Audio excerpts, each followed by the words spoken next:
All right, Enric, welcome to the podcast. Thank you so much, David. Happy to be here. You are an international activist. You're like connected internationally, right, with the animal rights activism, both politically and on the ground, right? That's a Right. fair representation of you, isn't it? Would that be a Yeah, best I way to would say so. describe I you? would say so. Yeah. Cool, cool. So you're like a jack of all trades, really, because I've noticed you do on the ground activism. You go out do protests to try to convince people to go vegan and change their lives. You're also doing stuff that's more the high level, like, well, I suppose not high wouldn't be the right word, but like political level stuff as well, Right. right? Yeah. I Bit of mean, both. yeah. I mean, I just like it's hard to define or to find like let's say like the right way, like quote unquote the right way to do activism Mm, or to fight for a cause that you're like involved in. And so I just been trying different ways and see what works, what not, what's the okay. effectivity, and then hopefully find a key combination of factors that you can see that you can actually bring some systematic change, right? Okay. Yeah, that makes sense. So I brought you here because we've obviously been in contact through another project that we're working on, and what piqued my interest is when you said that you do political stuff as well. Now I've actually I don't think I've ever met anyone who focuses on both the consumer level, like trying to encourage people to not be selfish pieces of shit, and political level, try and convince politicians to not be selfish pieces of shit. It's Right. usually that people focus on a lot of most activists, most vegans focus on the public, which is good because the public demands the products. And then there happens to be a political element to all of this, but the political activists tend to have something against the on the ground ones, and they Yeah. tend to be at odds most of the time that I've seen. They tend to Yeah. be Indeed. clashing, actually saying, "No, this is better. No, this is better." It's actually rare for me to meet someone who's like, "Oh, I think I'm going to try and do both." Really. So what yeah, talk me through that. How does that work for you? Like, how have you avoided this kind of one versus the other thinking, and that you're actually just trying to do it all? Yeah, I mean, before being involved with the animal rights question, I was doing a lot of stuff for human rights, and I Okay. worked for different organizations such as Amnesty International or, the UN Refugees Agency.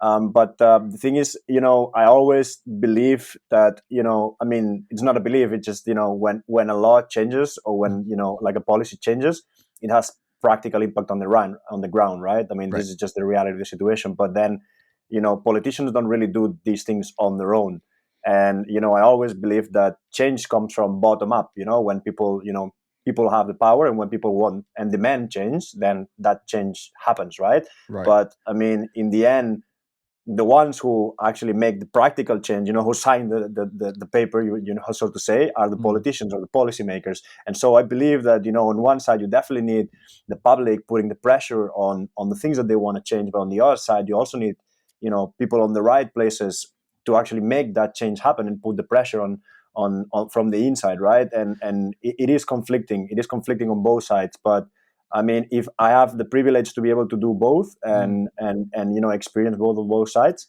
and yeah, they just as I said at the beginning, I haven't still yet, you know, f- decided if one is more effective than the other. I don't Okay. even think you can actually pick or choose, but I think just it just complements very well.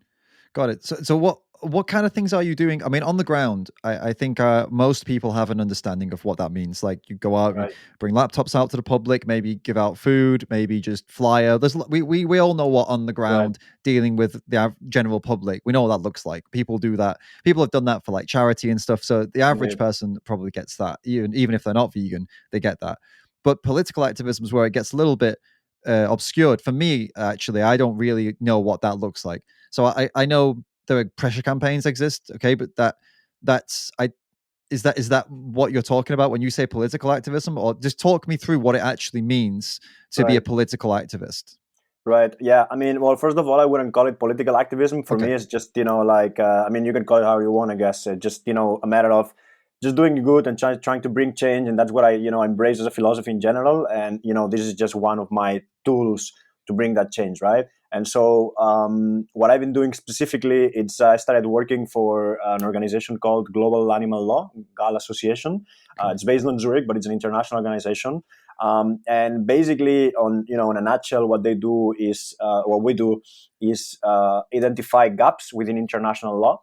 and then try to fill these gaps with, making recommendations, making proposals, and then trying to lobby at, the governmental level or a UN level, to try to implement those policies, right? And then, today's issues, we cannot really analyze issues independently because everything is really interconnected, right? And so whether you like it or not, you have to be looking at the animal question, right? Whether it's you look at, like climate refugees, or whether you look at, like climate change or environmental devastation or stuff like that. You have to be considering. So whether you're vegan or not, whether you care about animals or not, whether you're an absolute selfish person, you have to be caring about this, right? Even politicians, have to be caring about this. But there is big gaps in international law, and so basically that's what we do with different projects. Just try to find where law can be improved, because we know law always goes, way behind everything else. So we just try to identify those gaps and, correct them somehow. Right. And what kind of gaps are we talking about here? Give us an example of one you've been Yeah. working on recently.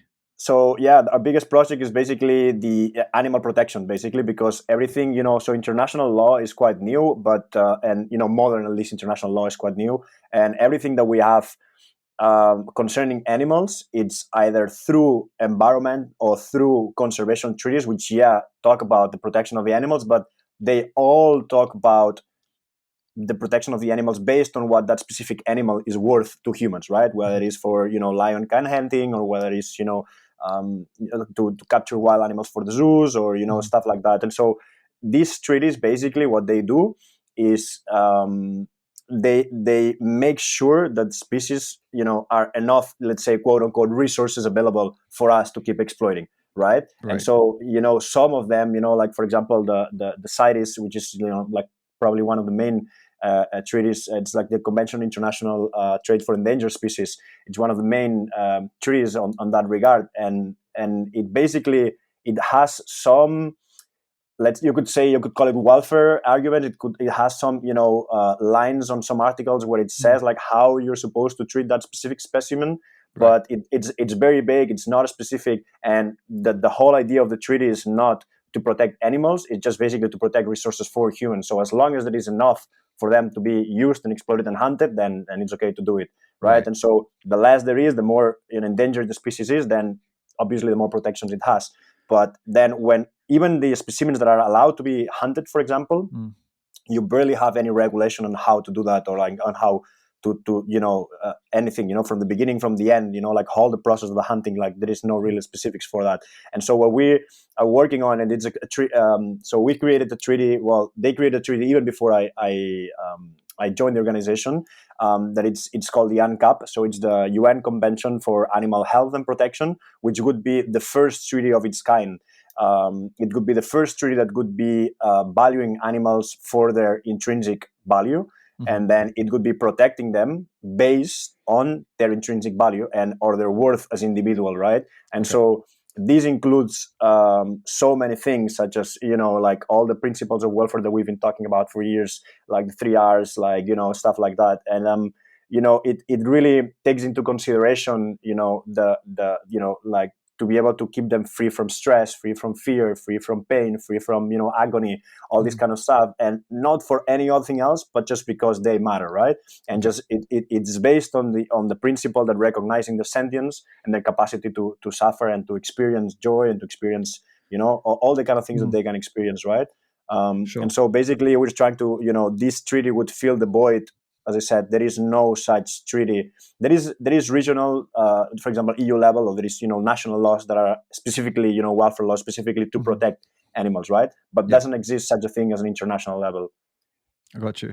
And the main criticism I would say people would have with something like this, and I've seen it by the way a lot, is that people think that once you grant that these animals have this intrinsic value and they are worth protecting not because they're a resource they're just worth protecting because they are animals that have value, uh, the next logical step from that in law would be then how can we kill them, how can we kill them for meat, how can we kill them for fur and leather, how can we use them for milk and eggs and then kill them after that, because if they have intrinsic value. So I guess the worry that a lot of people would have here is that it's going to end up making meat and dairy and all these products illegal, which as vegans, I would say I think a lot of vegans would say that's a good thing that to make it illegal.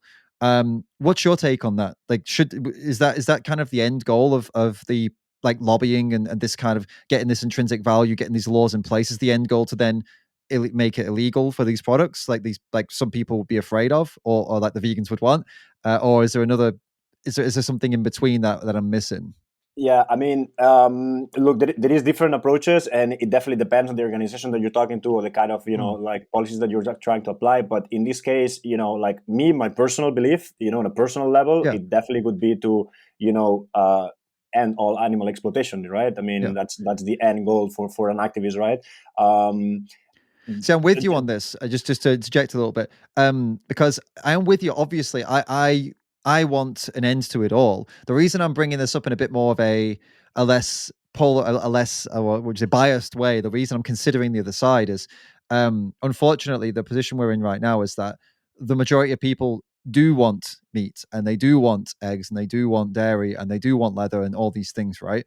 Not all of them, sorry. Like fur, for example, is an example of where the majority doesn't want it, which is why right, it's getting banned in every country, almost. At least it's getting banned in a right, lot of countries, right? And that's fantastic. That's an example of a successful situation, with fur.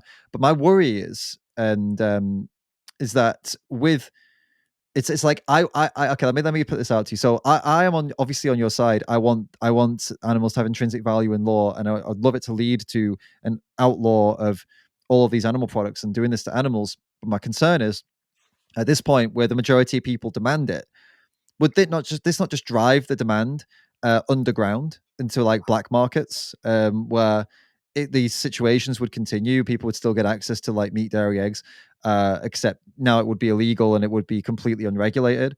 And have you? What do you think? I mean, it's because I'm kind of like, it's tough because I obviously want an end to it all, like you do, and but I worry that right, this is where we're kind of going towards. And what that theory I have, I mean, you don't need to guess. You look what happened with alcohol. Look what happened with, the outlaw drugs. Like look at weed, man. right, Weed was outlawed ages ago, and no one right, stopped. It just right, carried on, and now it's legal again in places. So it's like, right. and alcohol the same way. So could you tell me your thoughts on that as like from a legal Yeah. perspective? Like, how do you think this is going to play out? Yeah, I mean, look, this is what you said. It's very right. And to be honest, like there is two separate things here. One Mhm. thing is what the law says, and the other thing is what humans actually do. And Right. it's just clear that even with laws today, as you said, drugs or whatever, or even if we talk about human trafficking, right? Which Right. everything is completely criminal and completely like regular.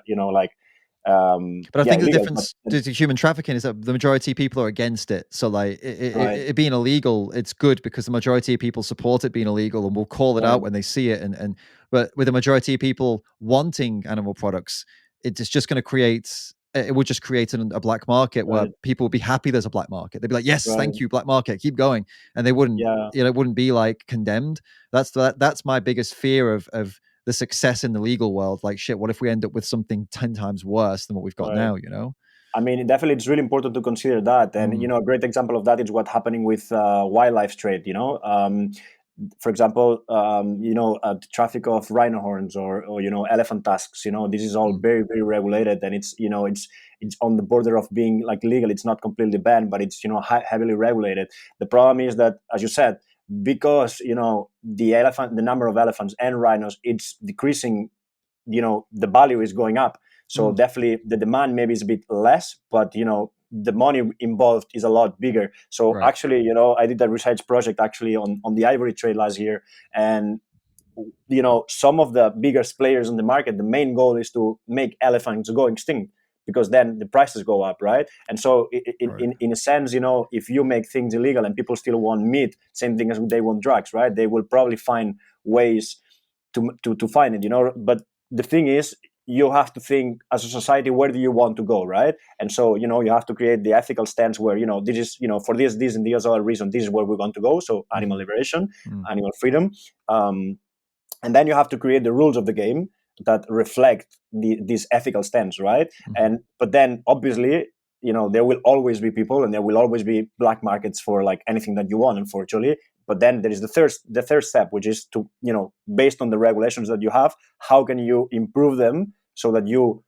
avoid all these black markets and all these other things. But I mean, we always have crime, we always have human trafficking, drugs trafficking. So I mean, we mhm, still would have In this question, as you well said, it's a lot more delicate, because the majority of people actually do want meat, do want cheese, do want eggs, stuff like that. Mm. But I mean, I think we should definitely strive to create an ethical stance, right? And this is where we're going to go. There is very solid reasons for veganism, but we don't need to discuss that now. But like it's clear.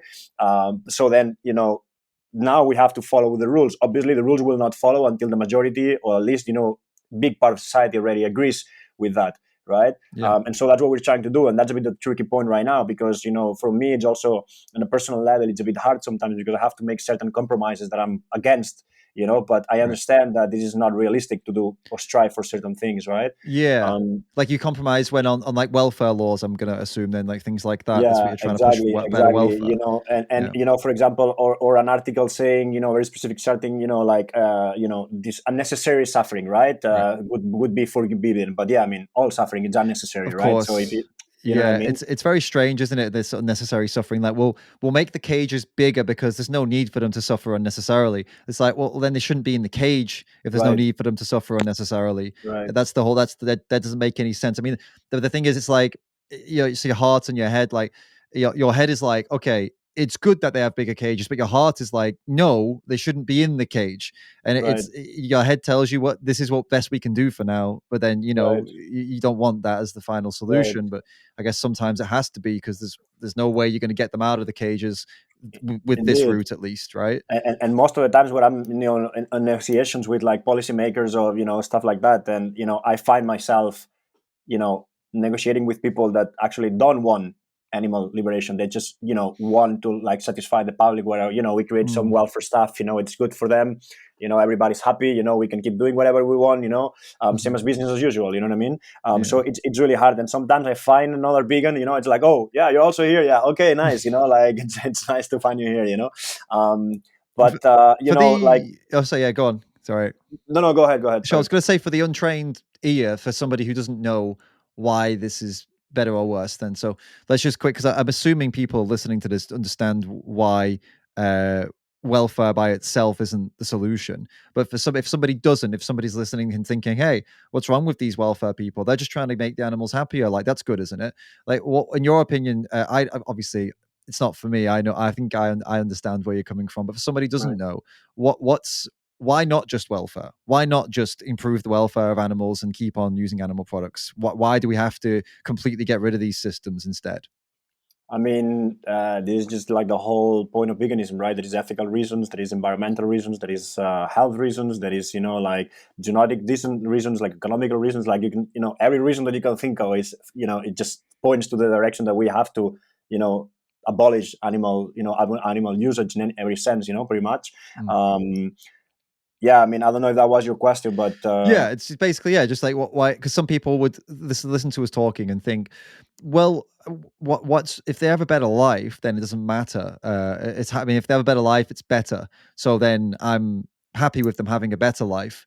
You know what I mean? Some people would be hearing this now, like who right, maybe aren't vegan, that would just say, yeah, well, okay, I'm happy with that. Well, why is that not enough? Is I guess the question. I mean, right, from my stance, it would just be the simple what we said earlier. It's if you've got to if you're trying to make animals happier and in whilst they're in animal agriculture when they're being bred and kept in captivity and then eventually killed for animal products, if you care about their well-being, then you would go vegan because they don't need to be there in the first place. If you care right, enough to try and make the cage bigger, why don't you care more than that to get them never in right, the cage ever? Like they never exist instead. Because an right, existence in that system is not preferable to no existence, right? If you could right, choose between being bred into agriculture, like the farming humans to kill, if you could choose to be born into that or just not born, I'm pretty sure most of us would be like, yeah, I think I'd rather not be born. I wouldn't be. Would right, you rather be born a slave to be killed at like under half of your lifespan, like a quarter of your lifespan, or would you rather just not exist? Right. right. So if you really cared about them, you'd stop paying people to Yeah, breed them. indeed, and that's like probably the conversation that you and I, people like us, have like on a daily basis, pretty much, and trying Mm, to explain what you just explained, basically. But here there is two things that I want to mention, and Elding Ed has something that says like he really doesn't want to mandate things, so he would not like forbid or make meat illegal.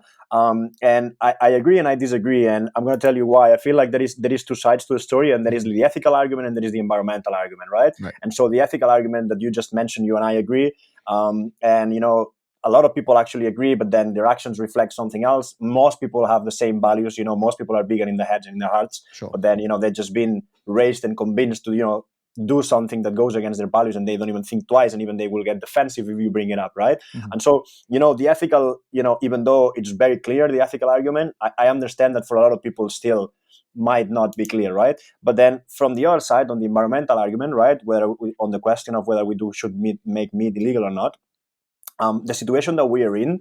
I was watching the other day an interview with on BBC with the founder of Extinction Rebellion, and he made a very nice example, which he said, "Look, if you go to the doctor and the doctor tells you that you have cancer stage 4, and he tells you, look, you either stop smoking cigarettes and then maybe you have a chance, but you stop today, or you can keep smoking cigarettes and you will die in a few weeks." Right? This is the chance that we are presented as right now with climate change. Whether we make drastic changes right now, or there is no future for us. So there is no third option, right? And so Mm. from this point of view, whether you care about animals or not, whether you care about yourself or not, whether it doesn't matter what you care about, Mm. because this involves the end of the things that you care about, right? So we should make a lot of drastic changes that on a normal society, on a normal day, Mhm. I would not agree with, because I do believe that information and education and debates are like the proper way of advancing a Mm. society. But at the same time, you know, if we don't ban fossil fuels today, if we don't Yeah. stop, animal culture today, I mean, there is nothing else to fight for. Like there is just nothing else. So I mean, Right. whether you agree or not with the ethical argument, whether you care about the environment or not, I mean, like the banning of meat and the banning of fossil fuels and this kind of thing is something that needs to come like now. Right. So I only thing I worry about here, and I got to be honest with you, and play kind of half devil's advocate and half my own concerns too, is we when we call for government intervention like this, we're handing over a hell of a lot of power to people that already have a hell of a lot of power and regularly abuse that power, like regularly, like constantly Right. over Indeed. entire human history of we don't live in true democracy. We live in we vote Agree. people in, fine. But once they're in, it's they basically make every decision. With they have to face public backlash, but they can manage that now thanks to social media. They can shut down people who they don't agree with, things like that. So we're in a very tricky spot. And although it's like the analogy you gave is great, and I agree. My big worry is, wow, like handing over this kind of power to someone to say, because they can justify anything basically with the end of the world, right? Okay, if we don't do Right. this now, the world's going to end. So you need to do this, this, and this. And an example of kind of how it can be misused and abused is you could look to Canada just recently and how the prime minister there enacted wartime measures to shut Right. down protests. Now, like, look, if you agree or disagree with those protesters, that's not the point here. Like, that's a whole debate. We don't need to get Right. into that. What we do need to consider is they were protesting for the things they believed in, and the prime minister used war measures to shut them down, justifying it by saying they were whatever, right? Right. Um, that kind of power in people's hands, it just it doesn't sit quite well with me. Do you know what I mean here? It's it's Yeah. it's concerning, but it's like I understand the urgency too. But then I can see people might criticize what you just said by saying you want to give these people who misuse their power and abuse their power constantly more power to shut us down in further ways, even though this way helps the animals and helps the planet. Right. It's kind of tough because it's like, yes, I want to help the animals, yes, I want to help the planet, but I don't want these people to have even more power Right. after that, right? Because Right. you know what I mean. I, So, I know what you mean. I where's agree this with you balance? 100%. Yeah, yeah, I agree with you 100%. And the problem here is that we live in a very imperfect society, and it's getting Mm, more corrupted by the day. And the problem is that we are not facing good option and bad option. We're facing bad option and worst option. That's the true. problem, right? So Yeah. it's not like, ideally, if I could say, okay, describe your perfect system, then yeah, I would create some institutions that can make some sort of like, sort of animal rebellions try to do, Mm, like this sort of like councils of, democratic people, yeah. and just several layers of protection. So like the decisions have to be made through, obviously everything based on science. For example, the IPCC, the Intergovernmental Panel of Climate Change, they would, these are the top leading scientists in the world. So these people would have to have, a lot of, you know power to make certain decisions, right? Or to tell at least the public information. And that's the thing, we are not, I'm not saying, oh, let's give, the president of this in this country, absolute power so they can do whatever they want. That's Mhm. that's not what I'm saying. But what I'm saying is that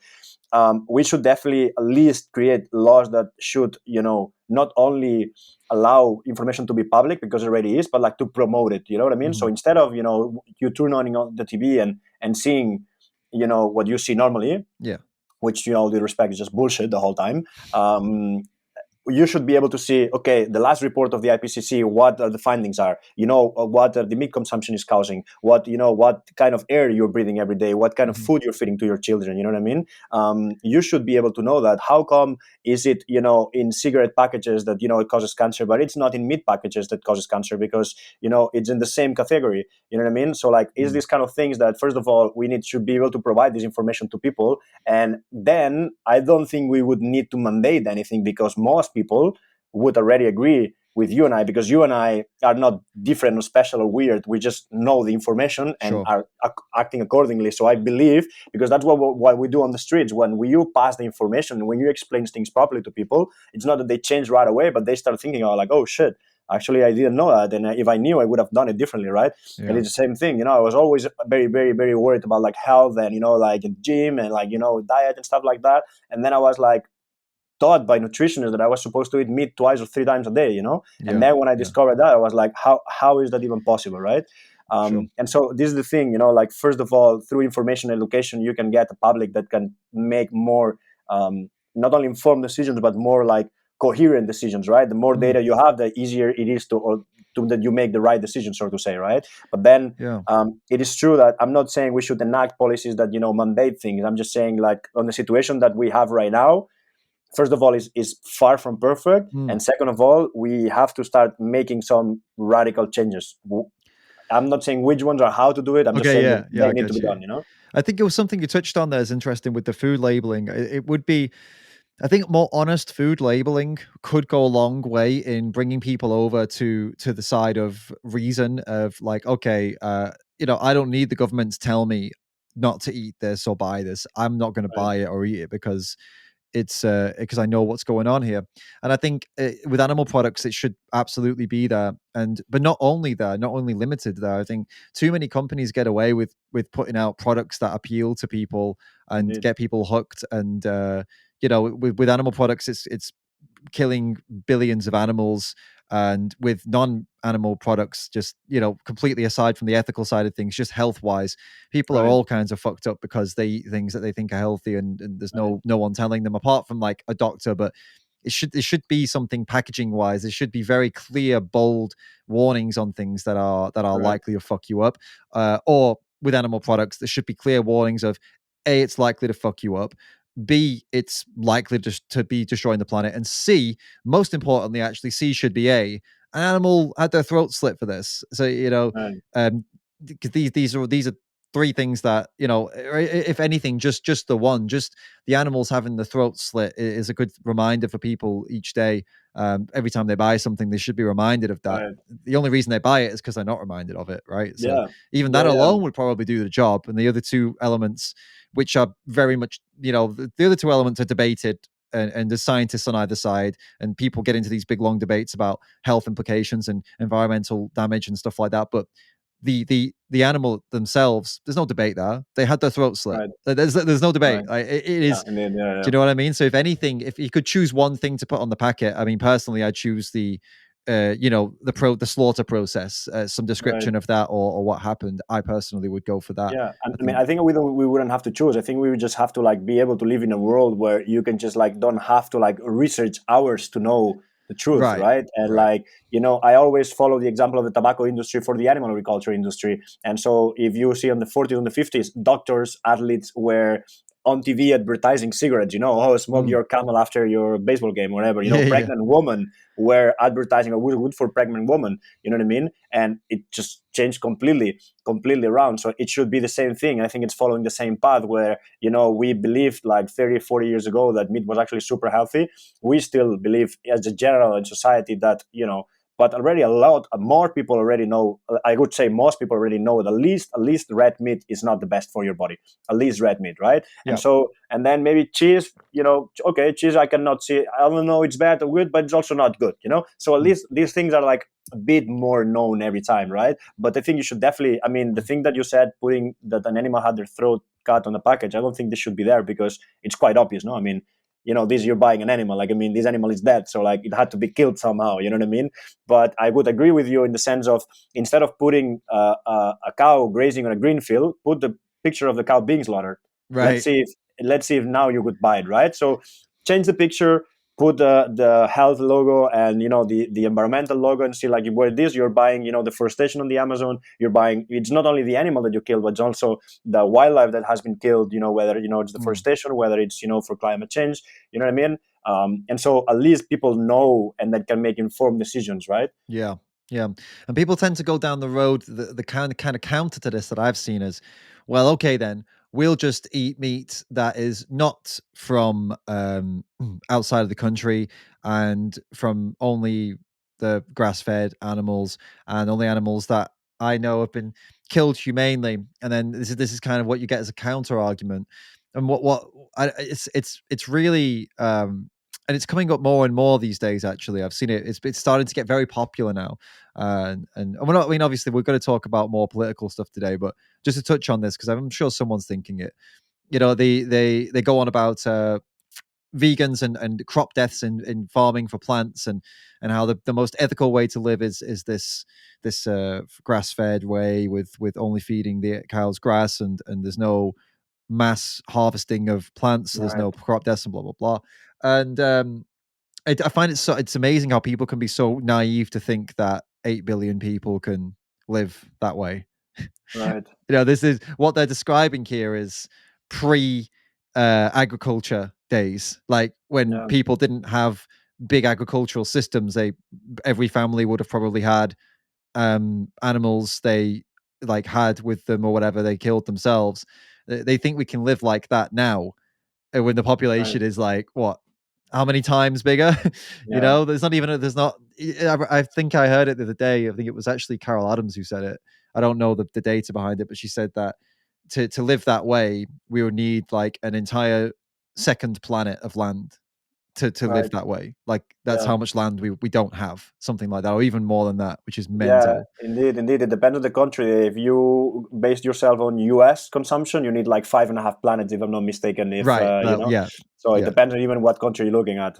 Mental, isn't it? Yeah, To think that, and even there's even problems with, even if we could do it that way, there's problems with that as well. There's still ethical right. problems, but yeah, it's so naive to think that that's that as a Yeah, potential but solution. I mean, on one side, I agree with you. Then on the other side, when I talk to people on the streets, I honestly feel sorry, without disrespecting anyone, but I feel sorry because, people just, are so caught up with their daily lives, their Instagrams and, their basic stuff, superficial stuff that they have never thought, they have never stopped of thinking why they believe what they believe, And when I start asking questions, why do you think meat is healthy? Because everybody says, yeah, you need meat to survive. I'm like, why? Why do you think that? What do you think Yeah. that you're getting from meat? And they're like, oh, well, actually, I don't know. Like, yeah, protein, I guess. Like, Right. but they have no idea. You know what I mean? And It's so, Yeah, yeah, you're totally just right, man. It's what I was mentioning earlier is that we're constantly, this is what I'm back to my point earlier about being worried about giving too much power to people that really fuck us with this power, is that the reason that people have no idea what's going on, the reason that they're just going around using Instagram and doing things like, is because of these people that are in the powerful positions. With a click of right, their fingers, these people who are in powerful positions could put extra restrictions on social media to make sure that there's certain things that can't be put. For example, things like things that are like clearly designed to fuck with a society. Like for example, putting it up videos of altercations with the police, or right, videos of altercations with people, drunk people falling over and, smashing their heads or whatever. Just all this horrible shit you can access like with a click of a finger on social media. right, That does not create a good society. right, It creates an addiction to horrible things. And I think the thing is, this works in favor of the politicians because they don't want you to be like thinking about things that really matter. They want you to be watching this drama that's happening somewhere else, right, somewhere in the world. They want to keep you hooked onto that stuff so that we don't have these types of conversations that we're having now. And right, and I had another point there as well. It's just yeah, I guess it's just to back up what you're saying. I feel like that our entire like system driven by the politics is designed to keep everybody at our level just thinking about things that don't matter, right. trivial things. And it Indeed, takes a lot of effort and a lot of strength to break away from it and try and focus on things that actually matter. And and indeed. and these people benefit from us being dumb and numb. So Yeah, I just worry about handing even more power, or even yeah. I mean, advocating they have more power. I agree with you. And the thing is, like, I wouldn't do it like that. I would just like, if like you should, have all the power so you can take these decisions, because obviously they can take any decision they want. What I would do is just like, without going into detail, because I'm not going to describe everything that I would do, but Sure. let's say we just keep the system as it is, right? We could just barely do simple things such as enacting committees, for example, of a climate committee or an environmental committee, for Right. example. It could be an EU level, it can be a national level, for example. And these committees would have to revise the policies from now on, and they would be like, look, this policy from a very objective point of view is not viable, because if you do this and this is going to happen. So you want to do this, you can do it as politician, but you have to modify it accordingly so it doesn't fuck up this and the other thing, Mm. right? And at least we would make sure that these new policies objectively, right? And when I mean objective, I mean, putting science that, it's very hard to make anything objectively in politics, because even if Mm. it's scientists or whatever, they're all working for somebody, they're all getting paid from somebody. So it's hard. But at the same time, if we would have, like the IPCC is doing a great job. I mentioned before, Mm. that the reports are absolutely stunning, like they're just revising every single paper that they can find out there in Yeah. whatever they're analyzing, right? And so it's like the most advanced scientific knowledge that we have objectively. This is science, right? Yeah. And so if we say, okay, for example, now Spain is having plans of opening the biggest dairy farm. It's like, I think it's like the biggest dairy farm in the world or something like this, Right. in the middle of the desert, the Spanish desert, right? And Wow. Okay. people are like, yeah, some people are concerned, even my mom that's not vegan is like, oh yeah, I can see how this could be a problem for cows and stuff like that, but that's it, right? And Yeah. so what they don't realize is that they live down one of the biggest rivers, that if they actually build that farm, their Mm. water is not, they're not able to drink from the sink anymore. They're not going Yeah. to be able, they're going to have, you know what I mean? All these little things that happen that people don't know. So I think, along with this scientific committee, there should be an information committee. It's like this and this needs to be released. The people need to know this and the other thing, you Definitely. know? People need to know, people need to have a say in what actually gets done, as well. And I don't mean a say as in they get to make decisions, because they're obviously not everybody's completely informed, but at least, yeah, some information so that they are informed, and then they can share opinions and maybe vote as well, vote on specific decisions, not just votes going through people who are powerful. Because I mean, there are examples of yeah, the decision making process of these things needs to be way, way better handled. I mean, if you look Right, at the USA for as an example, so Biden was voted in as the progressive choice. He was voted in as the vegan choice for a lot of people as well. I right, mean, if you're comparing him to Trump, you probably have a pretty good argument. But the thing is, and he made some decisions that seemed really good as well. Like he stopped a pipeline from being built, and it seemed like he was going to do some really good stuff. But now, you know, some years later, like a year or so later, or whatever it was, um, that not building that pipeline came back to haunt him, because they were getting a lot of their oil from Russia, and now they've right, had to stop, and that the oil prices are now through the roof, and they don't right, have, this pipeline could have helped. And it's like, okay, you did it for the environment, which is great, but but people still need it. So it's like, now you're fucked. And the other thing is the electric cars as well. Everyone's talking about electric cars, and the materials for that is coming from China, I believe. So it's right. like, okay, and China's not got a great relationship with the West. So then you got another problem. And another thing he did, he just bloody gave like billions of dollars subsidies to the meat industry. The Biden just signed into place. So it's like, Yeah, a $1 billion right. So subsidy so so it's package. like, so yeah. So for me, you're right. There needs to be some better process of like how these things get done, because sometimes something that seems good, yeah, this is great. Stop the pipeline from being built. Like, yeah, right, how could you not support that? And then, sometime later, you're like, oh fuck, now right, now the country's fucked, and I'm glad I don't live right, there because it's a real big problem right now. right. And then like, okay, he seems like the great choice. He's a progressive, great. Just sends billions of dollars to the meat industry. Like, dude, what are you? Right. What? Yeah. So, Yeah, like here's the yeah. thing, like as I said at the beginning, I believe like people have the power, and power comes from bottom up. The thing is, politicians have to do what people want, right? So they would vote them. The thing is that politicians also tell people what they want, through companies paying politicians. I mean, politicians are just only toys, we all know that, Mm, but like puppets. But basically they make all this marketing machine of propaganda, so you feel like you want these things, and you feel like you have always choice, abortion, not abortion, right or left, or mm, progressive, less progressive, so they create the illusion of a change, of mhm. an option, of a choice, right, within like within a very small framework, right? So Yep. within this bubble you feel like you have choice, but the truth is that what you're not seeing is what's outside the bubble. With your choice is actually much bigger than what you actually think. But they create all this illusion, all this media, all this, like Mm, every time you turn on the TV, as I said before, and it has, that you have the illusion that you always have to choose, mm, whether you believe in what they say about COVID, vaccines or anti-vaccines, Ukraine or pro-Ukraine, or like pro-Russia, or like whatever, like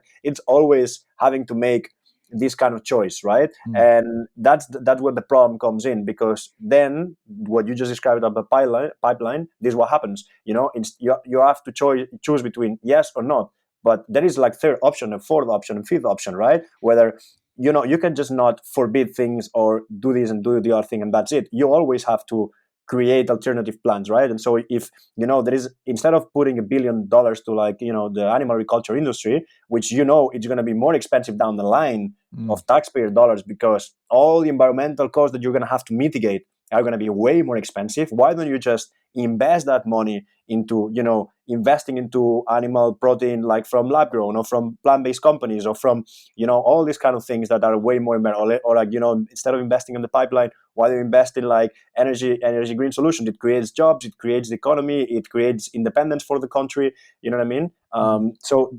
I'm not saying I have all the solutions, and that's not true, but Sure. I'm just saying, like, the way politics is done is just, you find a problem and you put a band-aid, instead of just looking why the problem and why you have the cut in the first place, right? Yeah, yeah.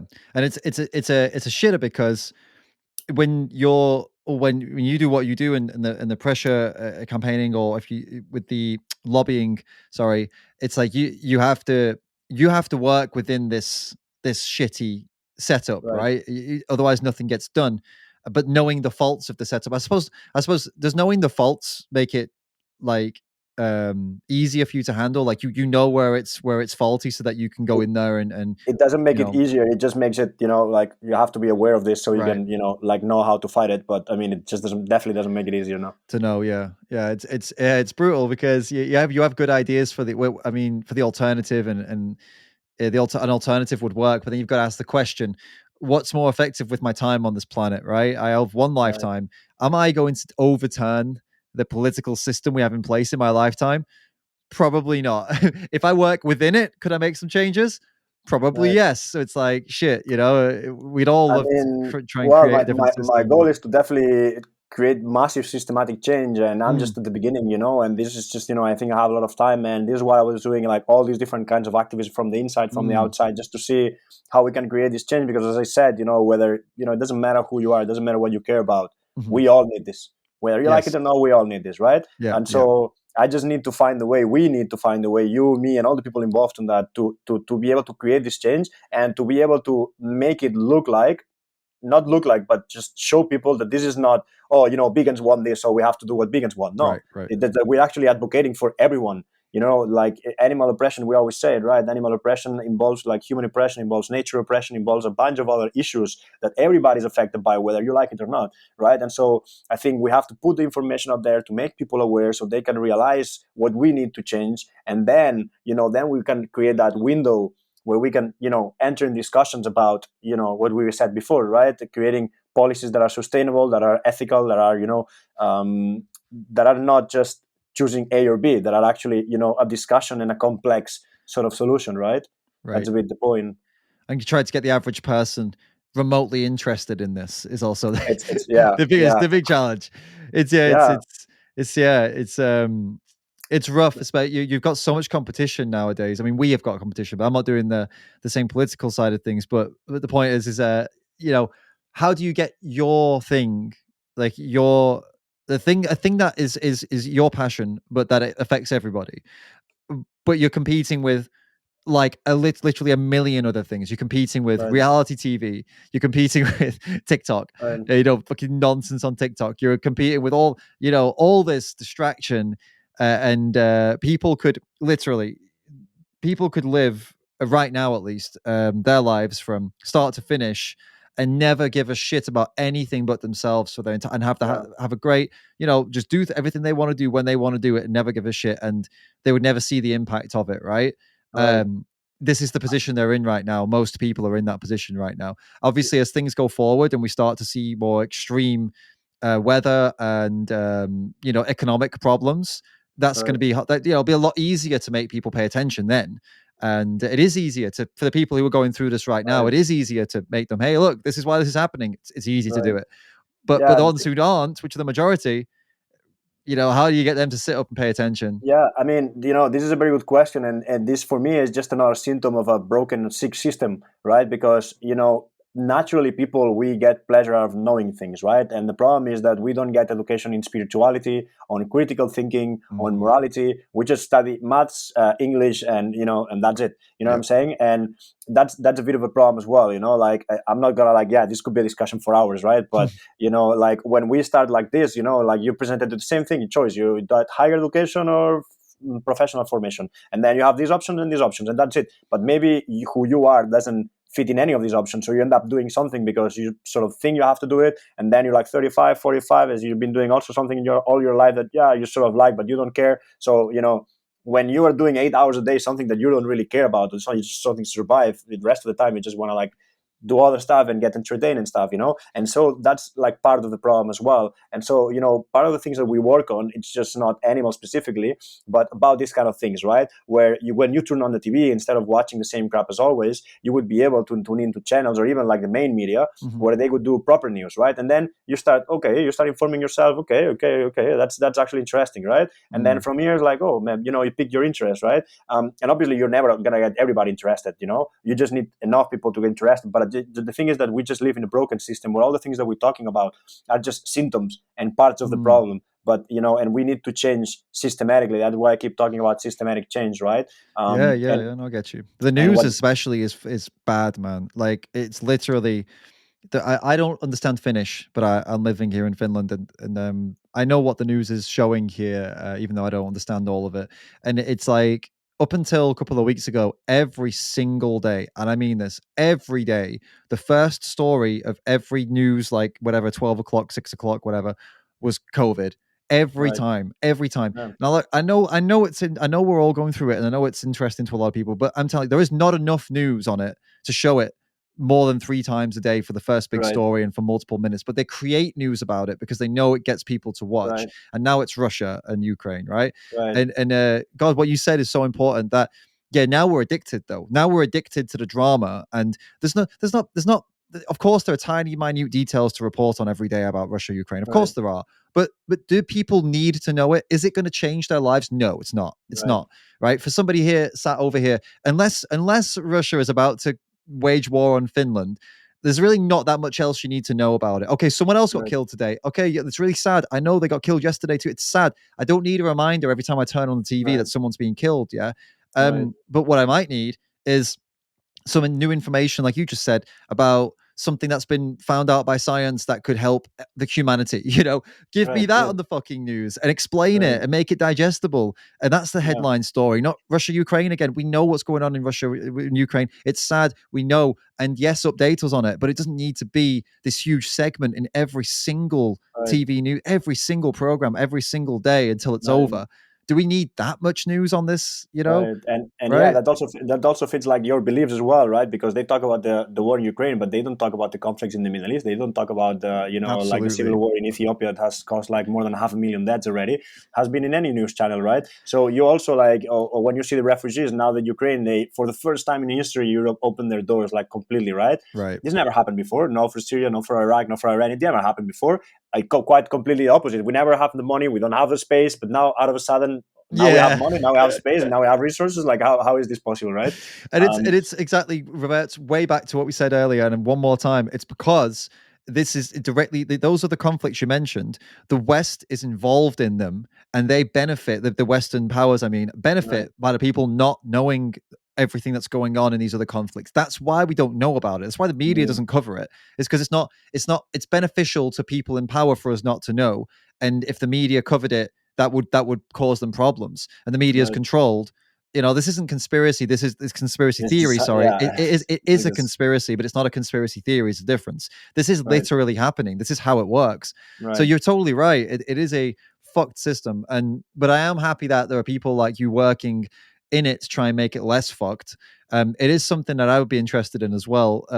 As I move forward, I don't think I'll be doing the public stuff all my entire life. I think Right. maybe as I get a bit older, I might be like less likely to want to go on camera and do all this kind of Right. performing stuff for YouTube. I think this is something I would most likely move into behind the scenes, more lobbying and stuff like that. So Yeah. if someone like me wanted to get into it, like how would they get into it, man? Where would they start if they don't want to do the more public facing stuff? Yeah, I mean, it doesn't matter who you are. You can always start doing it, but like the easiest thing would be to like find a party that if your country has a party for the animals, or a party like that's close to that, like Green Party or something like this. Try to start there. Try to also find organizations that maybe are already doing something, like lobbying at some point and trying to do some pressure, governmental pressure, instead of just doing like street outreach.